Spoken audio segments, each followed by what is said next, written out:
SJVN अपने life time high से 50% down है और आज हम इसका फंडामेंटल और टेक्निकल एनालिसिस करेंगे और इसके टारगेट्स के बारे में जानेंगे। तो चलिए शुरू करते हैं फंडामेंटल एनालिसिस के साथ।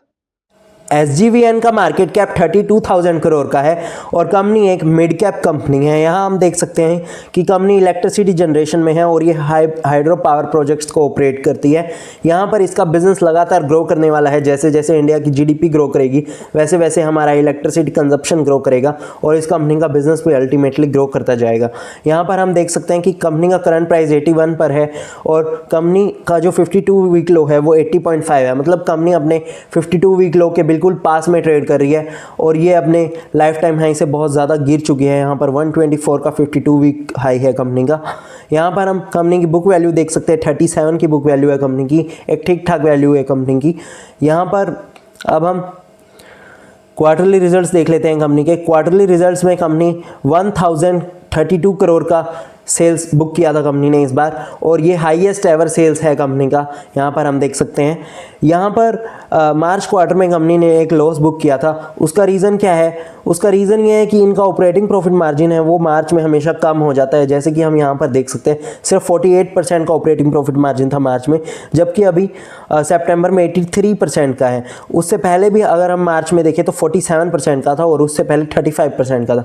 तो यहाँ पर ऑपरेटिंग प्रॉफिट मार्जिन कम हो जाता है मार्च में, जिसकी वजह से इन्होंने एक लॉस बुक किया था। यहाँ पर इंटरेस्ट कॉस्ट भी कंपनी की बहुत ज़्यादा बढ़ गई है, ये बहुत सारे लोन्स ले रहे हैं। उसका रीज़न हम नीचे जाकर देखेंगे बैलेंस शीट में। अभी हम इसका प्रॉफिट एंड लॉस अकाउंट देख सकते हैं। प्रॉफिट एंड लॉस अकाउंट में इनकी सेल्स जो है वो एक अच्छे पेस से ग्रो कर रही है, ठीक ठाक ग्रो कर रही है यहाँ पर, और जो इनका अदर इनकम है वो भी एक ठीक ठाक पेस से ग्रो कर रहा है। यहाँ पर हम इंटरेस्ट देख सकते हैं, इंटरेस्ट बहुत ही ज़्यादा बढ़ गए हैं। जैसे कि हमने क्वार्टरली रिजल्ट्स में देखा वैसे ही हमें यहाँ पता चल रहा है कि इनके इंटरेस्ट बहुत ज़्यादा तेज़ी से ग्रो हुए हैं।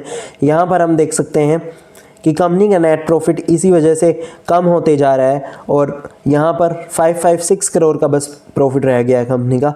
अब हम एक बार इसकी बैलेंस शीट देख लेते हैं। बैलेंस शीट में हमें कुछ बहुत ही अमेजिंग चीज़ें नज़र आ रही हैं जिसकी वजह से आज मैं इस स्टॉक को डिस्कस कर रहा हूँ। देखिए यहाँ पर 5000 करोड़ का रिजर्व था कंपनी का, जो कि अभी 10,600 करोड़ का हो गया है। कंपनी लगातार ग्रो करे जा रही है, अपने रिजर्व्स को लगातार बढ़ा रही है, यहाँ पर हमें पता चलता है। और एक चीज़ देख सकते हैं हम, कंपनी का जो इक्विटी कैपिटल है वो हमेशा से कंसिस्टेंट रहा है। मतलब कंपनी ने कभी भी न्यू इक्विटी रिलीज़ नहीं की, जो कि एक बहुत ही अच्छी चीज़ है। यहाँ पर हम देख सकते हैं बोरोइंग्स का पहले भी जो हमने प्रॉफिट में रिफ्लेक्ट कर रहा था, जो इंटरेस्ट में रिफ्लेक्ट हो रहा था, बोरोइंग्स लगातार बढ़ती जा रही है कंपनी की और उसका जो रीज़न है वो है फिक्स्ड एसेट्स का ग्रो हो जाना। फिक्स्ड एसेट्स देखिए कंपनी के यहाँ से 3 टाइम्स हो गए हैं कंपनी के फिक्स्ड एसेट्स। 5,600 करोड़ से 15,700 करोड़ की अमेजिंग ग्रोथ कर रही है कंपनी यहाँ पर हम देख सकते हैं पिछले 3 साल में तो कंपनी ने बहुत ही ज़्यादा तेज़ी से ग्रो किया है। पिछले 3 साल में डबल कर लिया है अपना जो फिक्स्ड एसेट्स है कंपनी ने। और यहाँ हम देख सकते हैं CWIP देखिए कंपनी का, जितना फिक्स्ड एसेट्स नहीं है उससे ज़्यादा तो CWIP है कंपनी का। मतलब कंपनी लगातार एक ग्रोथ फेज में है, इसलिए ये बार बार इतने लोन्स ले रहे हैं।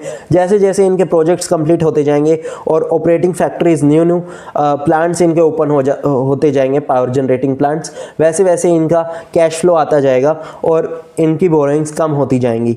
यहाँ पर हम देख सकते हैं कि कंपनी अदर एसेट्स में 3000 करोड़ का कैश रखती है और 3000 करोड़ का एक अच्छा खासा कैश रखती है कंपनी, एक लिक्विड कंपनी है। यहाँ पर हम देख सकते हैं। यहाँ पर अब हम इसका शेयर होल्डिंग पैटर्न देख लेते हैं। शेयर होल्डिंग पैटर्न में हमें दिख रहा है कि जो पब्लिक की शेयर होल्डिंग है वो कम हुई है लास्ट क्वार्टर से इस क्वार्टर में, और जो कि एक बहुत ही अच्छी चीज़ है। यहाँ पर लगातार जो पब्लिक की होल्डिंग है वो कम होती जा रही है और FIIs की होल्डिंग देखिए यहाँ पर 1.68, यहाँ पर 0.91 की होल्डिंग थी सिर्फ FIIs की और अभी 2.55 की होल्डिंग है FIIs की, जो कि लगातार इंक्रीज़ होते जा रही है। यहाँ पर हम DIIs की होल्डिंग को भी देख सकते हैं, 3.36 से यहाँ पर 4.32 की हो गई है। तो यहाँ पर लगातार ग्रो होते जा रही है इनकी जो होल्डिंग है। और अब हम एक बार देखिए, यहाँ पर देखिए कंपनी बक्सर में थर्मल पावर प्लांट कंपनी ने सक्सेसफुली कमर्शियल ऑपरेशन स्टार्ट किया है एक प्लांट का कंपनी ने, जो कि एक बहुत ही अच्छी चीज़ है यहाँ पर। मतलब इससे हमें पता चलता है कि कंपनी लगातार ग्रो करते हुए जा रही है। यहाँ पर हम मैनेजमेंट के टारगेट्स देख सकते हैं, 25 गीगावाट इंस्टॉल कर लेंगे 2030 तक। अमेजिंग टारगेट्स हैं कंपनी के। 50 गीगावाट अचीव करने का टारगेट है फाइनेंशियल ईयर 2040 तक, जो कि अमेजिंग टारगेट्स हैं यहाँ पर हम देख सकते हैं कंपनी के। आप इसको एक बार रीड कर सकते हैं।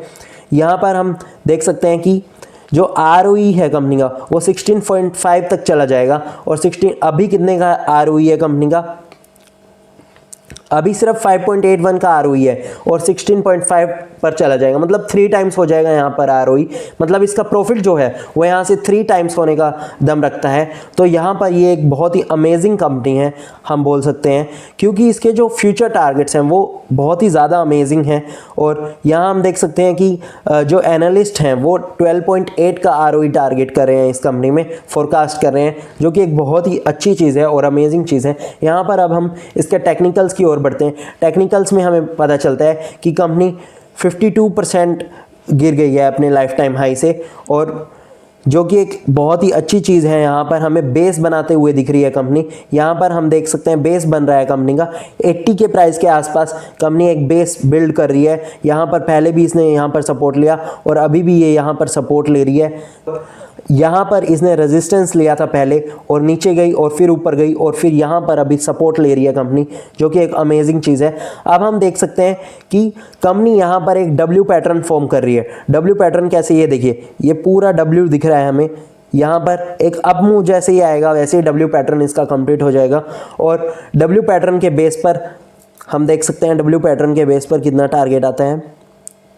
W पैटर्न के बेस पर इस कंपनी में 54% का टारगेट मिलता है हमें, और ये 54% मुझे लगता है 6 मंथ टू 1 ईयर में अचीव कर लेगी कंपनी।